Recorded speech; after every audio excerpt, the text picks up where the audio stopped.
Hello students, welcome in my YouTube channel chemistry by doctor Amit Sharma में।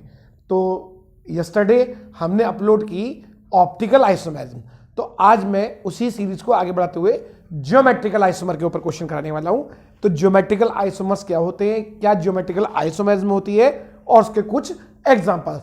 तो आपको जो क्वेश्चन मिलने की प्रोबेबिलिटी है वो ऑप्टिकल और ज्योमेट्रिकल मिलके आएगा। उसमें पूछ सकता है define geometrical and optical isomerism and give two example of each, जिसमें से आपसे पूछा सकता है give the optical isomers with no chiral carbon atom. तो आपको वहां पे स्पायरो के दो एग्जांपल डी और एल बना के, ऐसे ही आपको बाइफिनाइल के डी और एल बना के, या फिर एलिन के डी और एल बना के एग्जांपल देने होंगे, इनकी मिरर इमेज भी बनानी होगी। और यदि हम ज्योमेट्रिकल बात करते हैं तो यहां पे सिस और ट्रांस के एग्जांपल दो देने होंगे आपको। तो स्टार्ट करते हैं ज्योमेट्रिकल आइसोमेरिज्म। तो ये ज्योमेट्रिकल आइसोमर्स भी क्या होते हैं? ज्योमेट्रिकल आइसोमेरिज्म है तो ये भी आइसोमर और इनके भी स्ट्रक्चर फॉर्मूला सेम होता है। तो व्हेन टू और मोर compounds having same molecular formula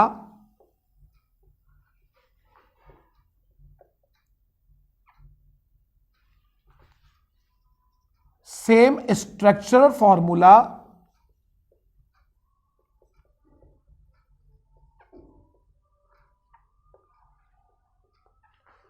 but different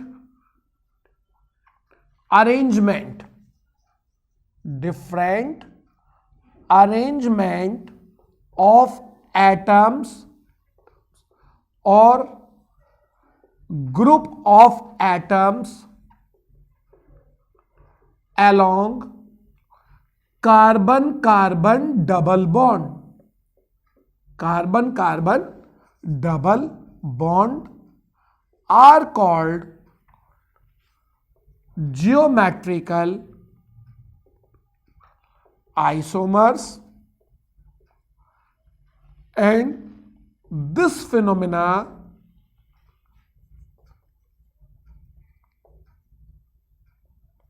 is called geometrical isomerism.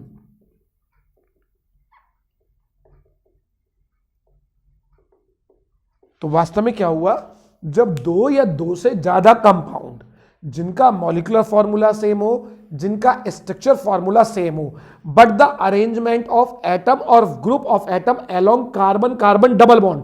तो डबल बॉन्ड में क्या होता है, रेस्ट्रिक्टेड रोटेशन होता है, तो ये इस तरीके से रोटेट नहीं कर पाएगा। तो या तो दोनों एटम और group of atom same side आएंगे, या दोनों एटम और group of atom opposite direction में। तो having different arrangement of atoms और group of atoms along carbon carbon double bond are called geometrical isomers and this phenomenon is called geometrical isomerism। अब वास्तव में बात करते हैं कि डबल बॉन्ड के अलोंग जो अरेंजमेंट होगा ये दो तरीके का हो सकता है, या तो सेम ग्रुप सेम साइड आ जाए तो उसे बोलते हैं सिस आइसोमर, या सेम ग्रुप अपोजिट साइड आ जाए, same group same side cis और same group opposite side that's called trans isomers. तो इनके बारे में बात करते हैं। Types of geometrical isomers, generally there are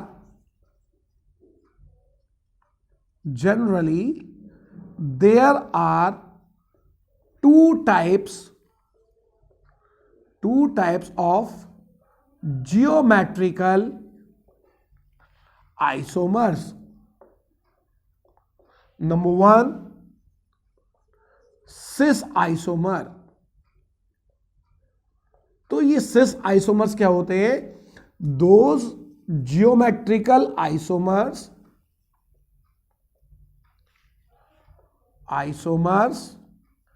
in which same atom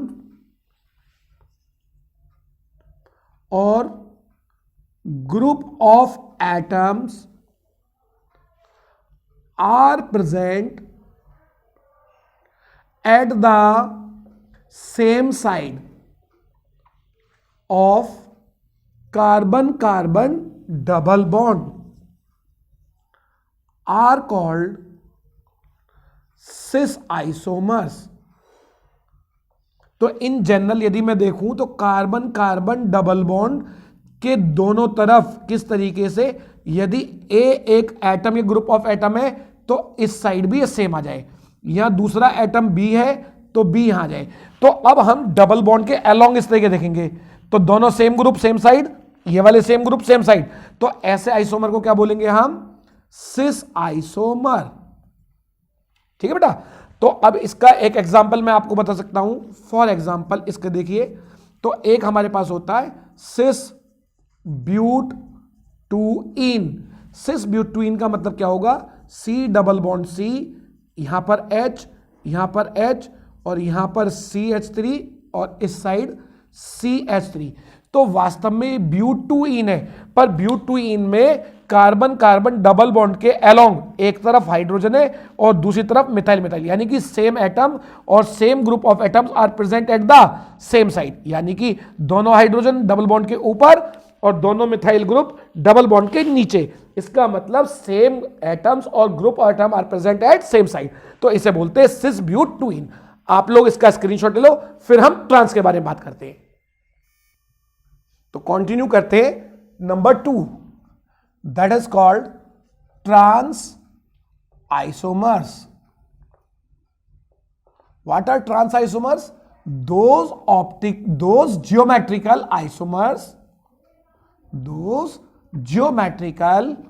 isomers in which same atom, अब यहां पे भी आपको सेम एटम की बात करनी है, different atom at the same side नहीं बोलना बेटा, क्योंकि जो सिस और ट्रांस होता है वो सेम एटम को हमें देखना होता है, सेम एटम या सेम ग्रुप ऑफ एटम, या तो सेम एटम या group of atom same side होगा, या सेम एटम और same group of atom at opposite side. तो हमें सेम की बात करनी है, डिफरेंट को लेकर नहीं करनी, सेम ग्रुप को। मैं अभी कुछ एग्जांपल कराऊंगा तो वहां पे आपको क्लियर हो जाएगा कि हम सेम ग्रुप को डिफरेंट साइड क्यों बोल रहे हैं। तो those geometrical isomers in which same atom और group of atoms are present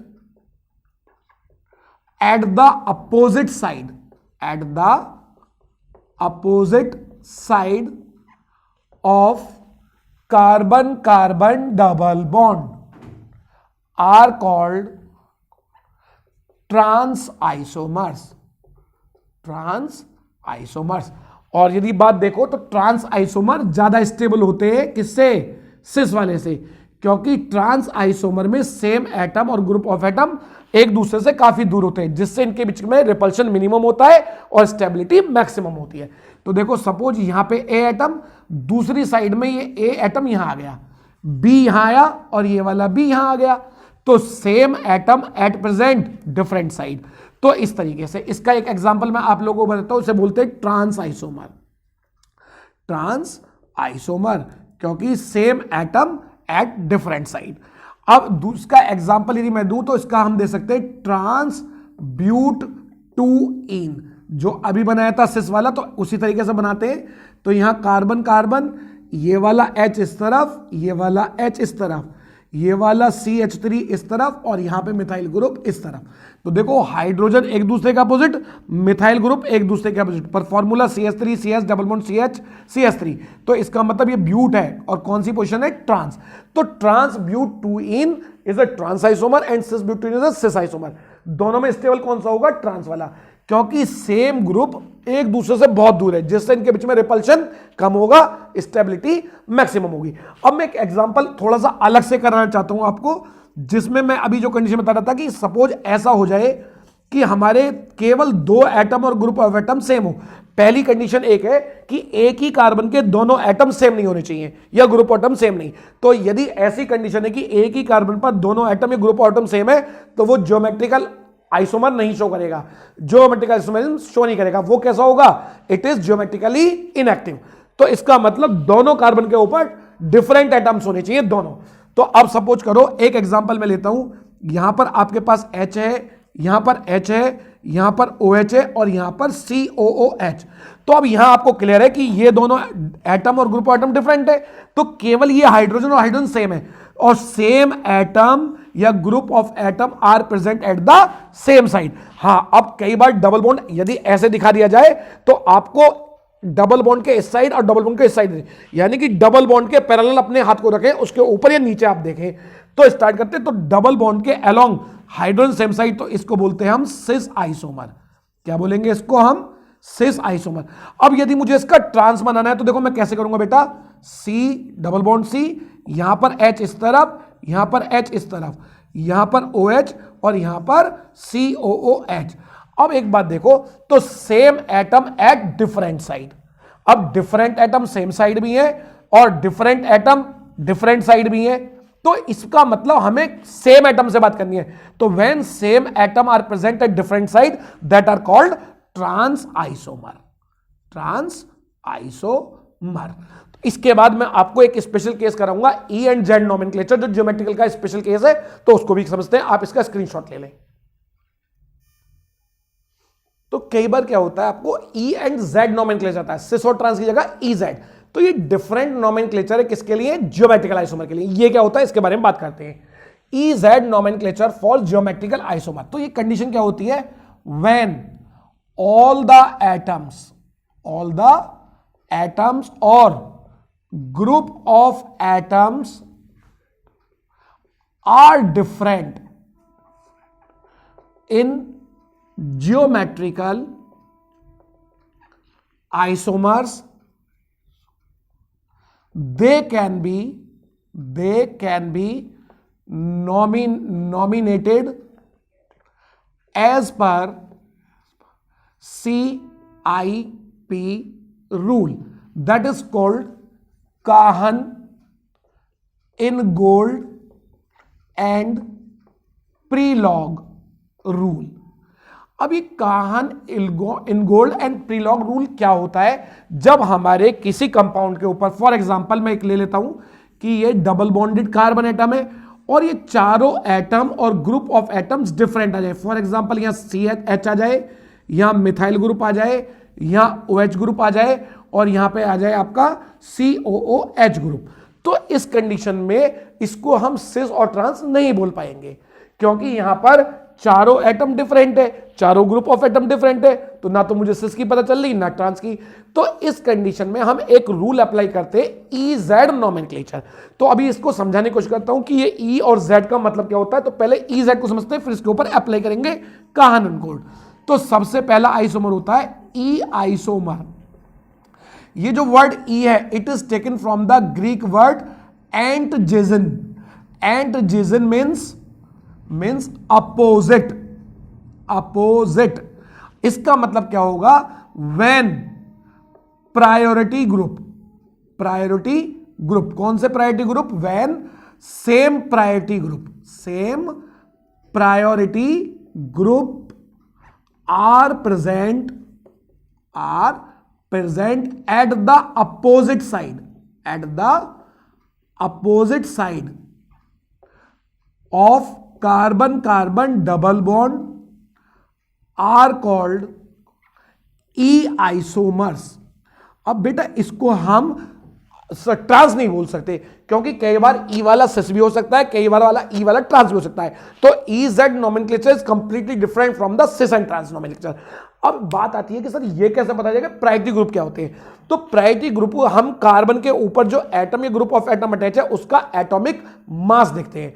जिसका एटॉमिक मास ज्यादा उसको प्रायोरिटी 1 और दूसरे वाले को प्रायोरिटी 2, फिर दूसरे कार्बन पर चेक करते हैं उसमें प्रायोरिटी 1 और प्रायोरिटी 2।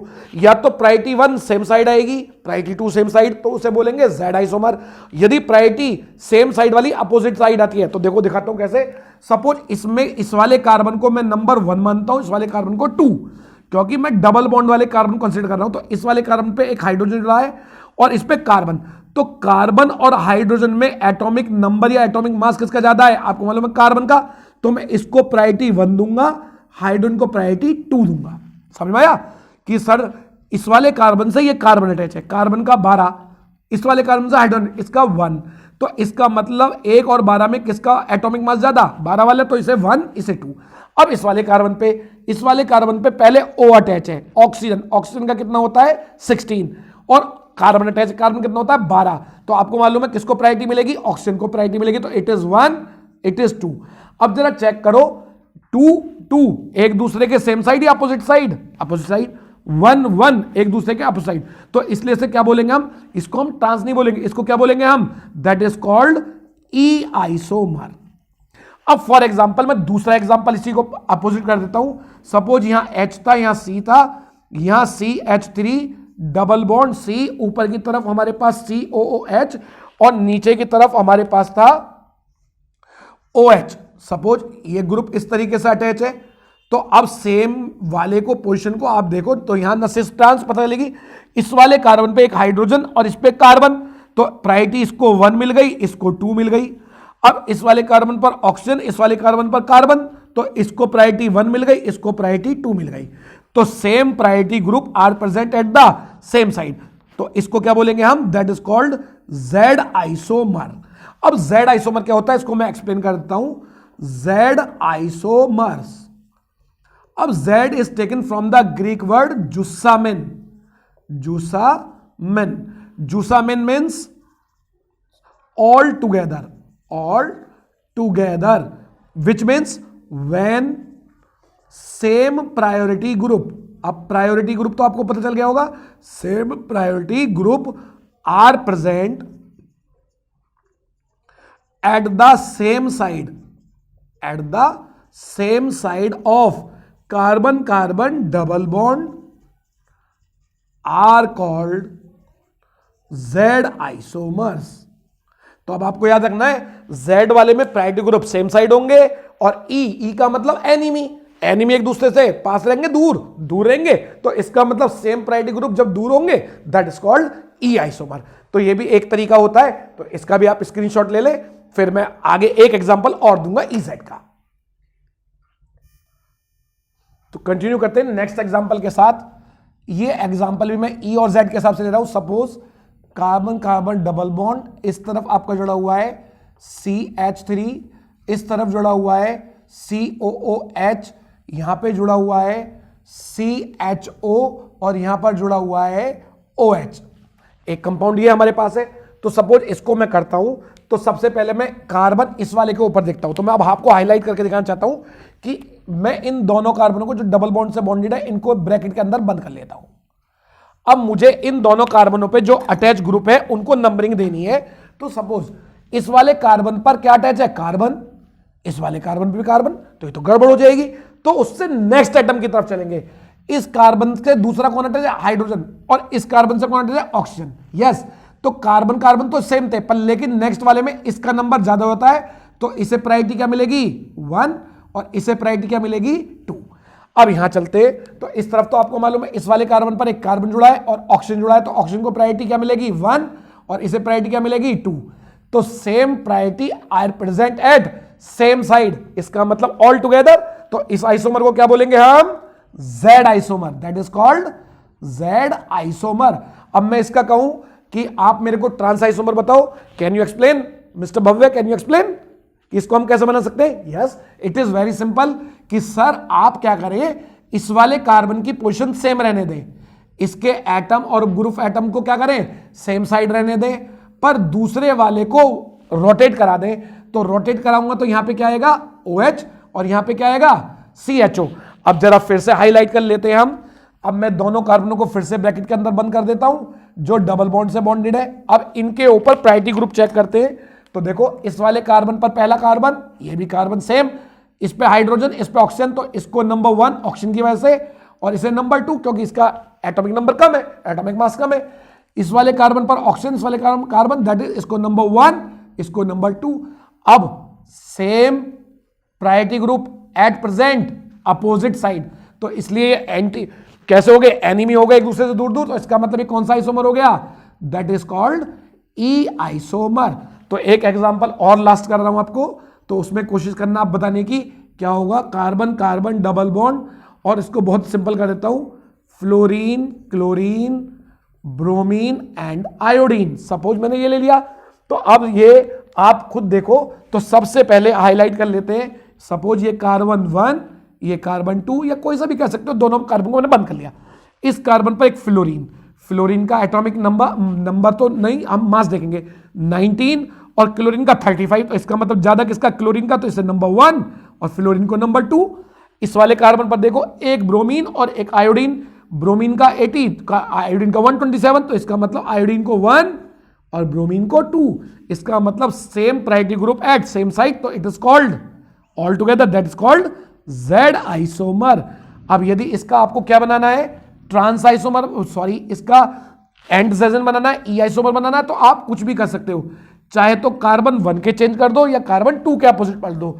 तो सपोज मैं इसको फिक्स कर लेता हूं फ्लोरीन क्लोरीन, यहां अपोजिट करता हूं आयोडीन और यहां ब्रोमीन। तो इसमें आपको मालूम है कि कार्बन से फ्लोरीन अटैच है, फ्लोरीन का एटॉमिक मास कम है, क्लोरीन का ज्यादा, तो क्लोरीन को नंबर 1, फ्लोरीन को नंबर 2, आयोडीन का ज्यादा है तो आयोडीन को नंबर 1, ब्रोमीन का कम है तो ब्रोमीन को नंबर 2। अब सेम प्रायोरिटी ग्रुप कहां पे, अपोजिट साइड है, तो इसलिए से क्या बोलेंगे हम, that is called E isomer. तो होप इस तरीके से आज आपका ज्योमेट्रिकल आइसोमर का भी टॉपिक खत्म हो गया है, और मोस्ट प्रोबेबली उम्मीद है कि इसके ऊपर आपको यूनिवर्सिटी में आने वाले एग्जाम में एक क्वेश्चन जरूर मिलेगा।